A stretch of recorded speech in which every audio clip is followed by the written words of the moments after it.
INFJs are known for their deep empathy, quiet strength, and ability to see through people. But here's the brutal truth. When you hurt them, you may not even realize it until it's too late. They won't always confront you, they won't scream or lash out. Instead, they'll pull back in subtle, quiet ways that cut deeper than words. The scary part? By the time you notice these signs, the INFJ may already be halfway out the door. That's what makes them so misunderstood. They suffer in silence, but their silence speaks volumes. In this video, you're about to discover 10 powerful signs you've hurt an INFJ without realizing it. From the way they shift their tone, to the quiet emotional walls they build, to the final moment when they disappear without explanation. Each one reveals how fragile yet strong the INFJ heart truly is.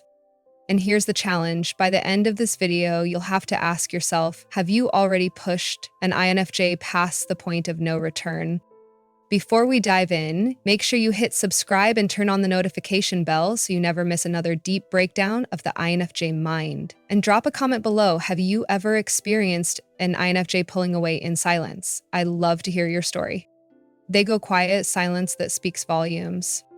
When an INFJ goes quiet, it's one of the most telling signs that something inside them has shifted. Their silence isn't the same as peace. It isn't about calmness or serenity, it's distance, a wall that slowly rises between you and them. INFJs are naturally expressive with the people they trust. They'll share their thoughts, feelings, and even small observations when they feel safe. So when that flow suddenly stops, it's rarely because they've run out of things to say. More often, it means they've been hurt, disappointed, or let down in a way that words can't easily fix. This silence isn't passive, it's a deliberate act of protection. INFJs withdraw their energy, their warmth, and their presence to guard themselves from further harm. And here's the part most people miss. When an INFJ goes quiet, they're still thinking, still observing, still processing every detail of what happened. They may not confront you with anger, but their silence is louder than any argument.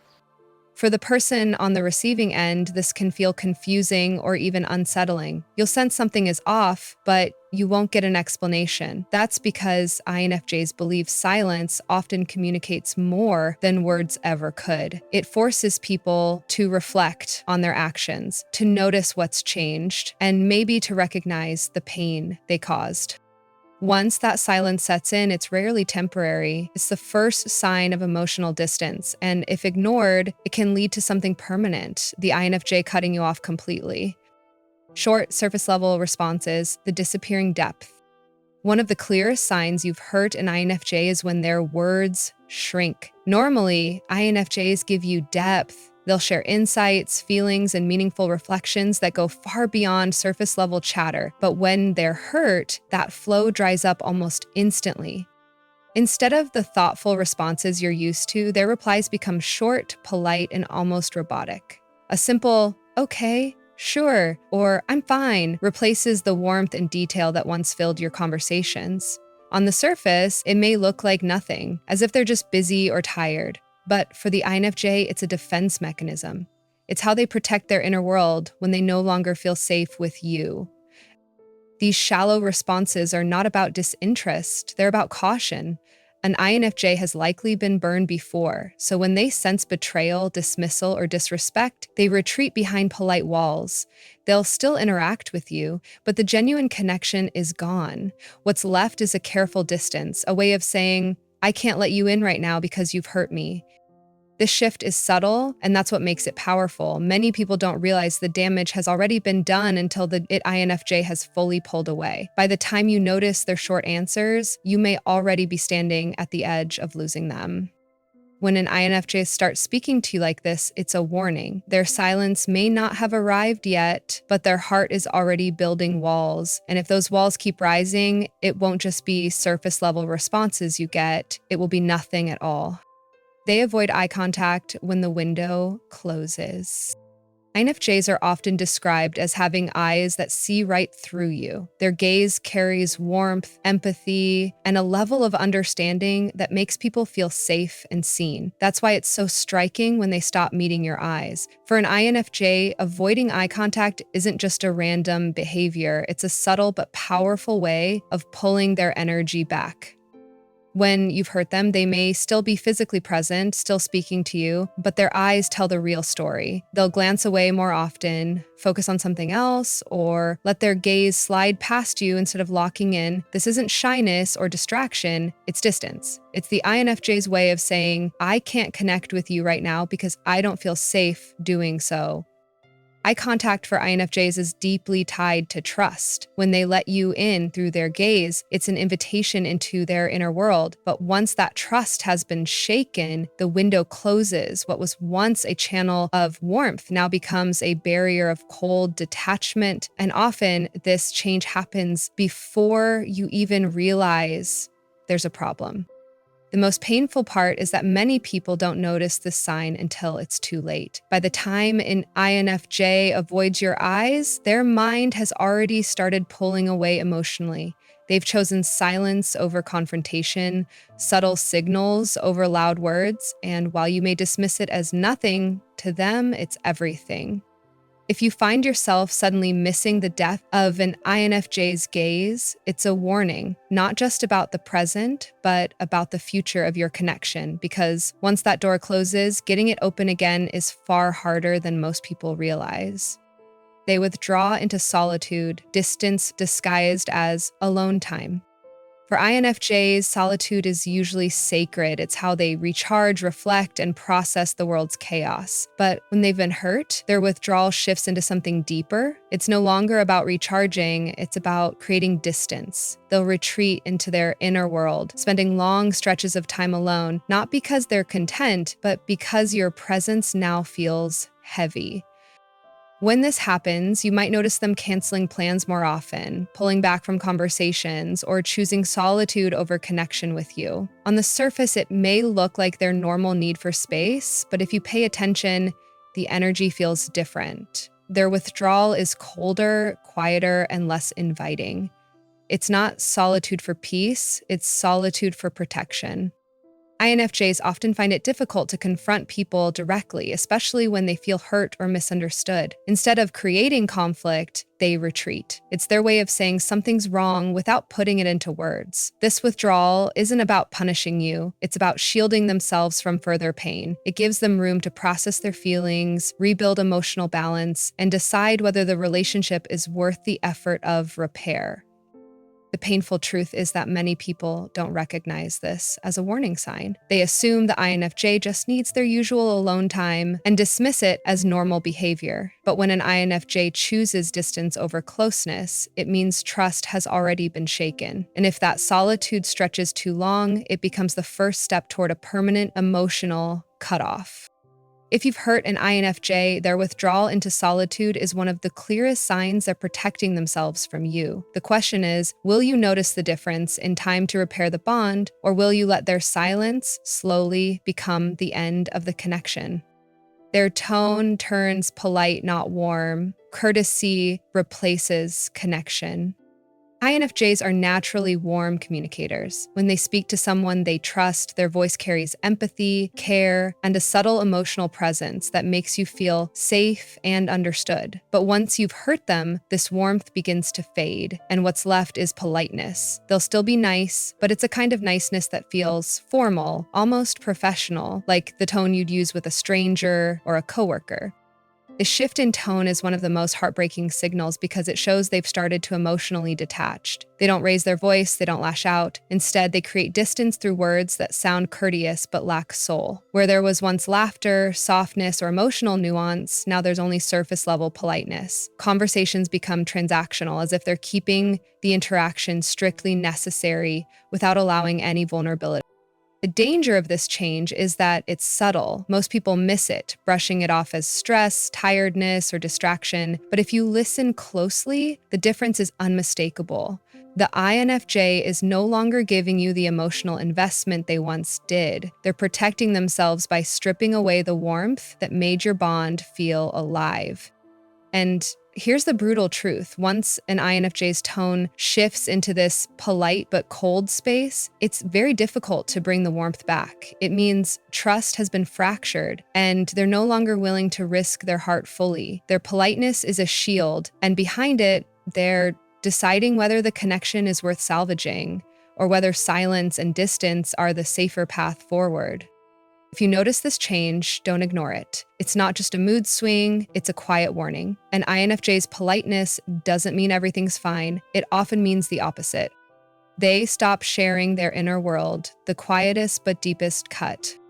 INFJs are naturally private. They guard their thoughts, feelings, and inner world closely, letting very few people in. So if you've ever had an INFJ open up to you, it means you've earned a rare level of trust. You weren't just a friend or partner, you were one of the chosen few who got access to the part of them they almost never reveal. But when that sharing stops, it's not just a small shift. It's one of the clearest signs you've hurt them, even if you don't realize it. At first, the change can seem subtle. They'll talk less about their feelings, stop telling you about their dreams, or withhold the insights they normally give so freely. But beneath that silence is a wound. Trust has cracked. For INFJs, once they feel unsafe with you, they retreat back into themselves. They no longer see you as someone who will handle their vulnerability with care. And for an INFJ, vulnerability isn't casual. It's sacred. What makes this sign so painful is that it doesn't come with fireworks. They won't argue, shout, or demand attention. Instead, they simply stop letting you in. You might notice conversations turning shallow, with them sticking to safe, surface-level topics. The deep emotional connection you once had suddenly feels distant, like you're speaking to a different person. It's not that they don't care anymore, it's that they no longer feel safe, showing you the parts of themselves that matter most. This withdrawal is also a form of protection. INFJs know how much it costs them emotionally to open up, so once that trust feels violated, they'd rather shut down than risk being hurt again. And here's the brutal truth. Once they've closed that door, it's incredibly difficult to get them to open it again. Because to them, trust isn't rebuilt with apologies or promises. It's proven over time with consistent actions that show you won't break them again.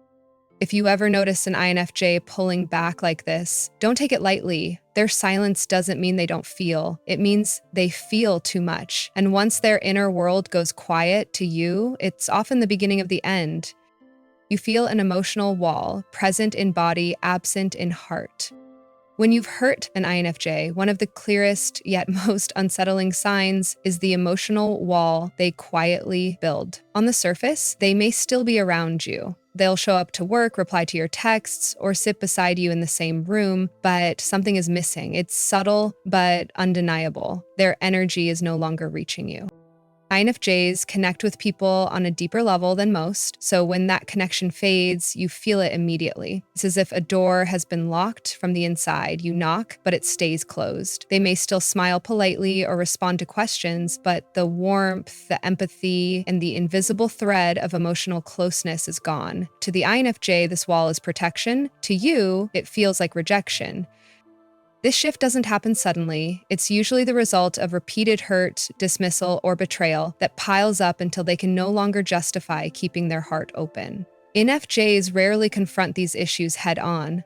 Instead, they slowly detach. They no longer share the same level of trust or vulnerability. Instead of leaning in, they lean back until the bond feels hollow. The emotional wall is powerful because it's not dramatic. There's no fight, no shouting, no obvious, "I'm done." Instead, it's quiet, calm, and final. And that's what makes it hurt more, because you can't fix what you can't reach. Once an INFJ has pulled their energy back, they've already decided something about the relationship has changed, and they're no longer willing to expose themselves to more hurt. If you feel this wall, don't ignore it. It's their way of saying they've been wounded, even if they'll never say it out loud. And if nothing changes, that wall becomes permanent. For the INFJ, silence and distance aren't games, they are survival. They mirror your energy, reflection instead of confrontation. One of the quietest yet most powerful signs you've hurt an INFJ is when they begin to mirror your energy back at you. Normally, INFJs radiate warmth, depth, and genuine care. They're often the ones carrying the emotional weight of a relationship, going above and beyond to make others feel safe and understood. But when they feel wounded, dismissed, or taken for granted, that energy shifts. Instead of giving you warmth when you're cold, they'll match your distance. If you stop showing interest, they'll stop offering theirs. If you pull back, they'll pull even further. What makes this unnerving is that they don't do it with malice or drama. They simply reflect you like a human mirror, and in that silence, you begin to feel your own behavior bounce back at you, often more clearly than you realized. INFJs use this mirroring as both protection and revelation. It protects them by preventing further emotional investment in someone who may be hurting them. At the same time, it reveals to you exactly what you've been giving them all along. Many people don't realize how distant, careless, or inconsistent they've been until they feel it mirrored back by the INFJ they once relied on for unconditional connection. This behavior isn't passive-aggressive, it's intentional clarity. INFJs rarely waste words trying to convince someone to change. Instead, they let actions, or the lack of them, speak. By reflecting your energy, they quietly communicate, "This is what you're giving me. Do you like how it feels?" The irony is that many don't notice this shift until it's too late. What once felt like emotional safety now feels cold, and what once felt like closeness now feels hollow. The INFJ doesn't argue, beg, or explain. They just step back and let you face the reality of your own actions. In the end, their mirroring is both a shield and a lesson. If you feel an INFJ reflecting your energy, it means the bond is fragile. And if nothing changes, the next step is total withdrawal. They start setting hard boundaries. The INFJ's line in the sand. One of the clearest signs you've hurt an INFJ is when their natural flexibility begins to vanish. Normally, INFJs are empathetic, patient, and deeply understanding. They bend, adjust, and give people the benefit of the doubt, often more than they should. But once they've been wounded enough, something changes. Instead of their usual soft yes, you'll start hearing firm, unapologetic no's.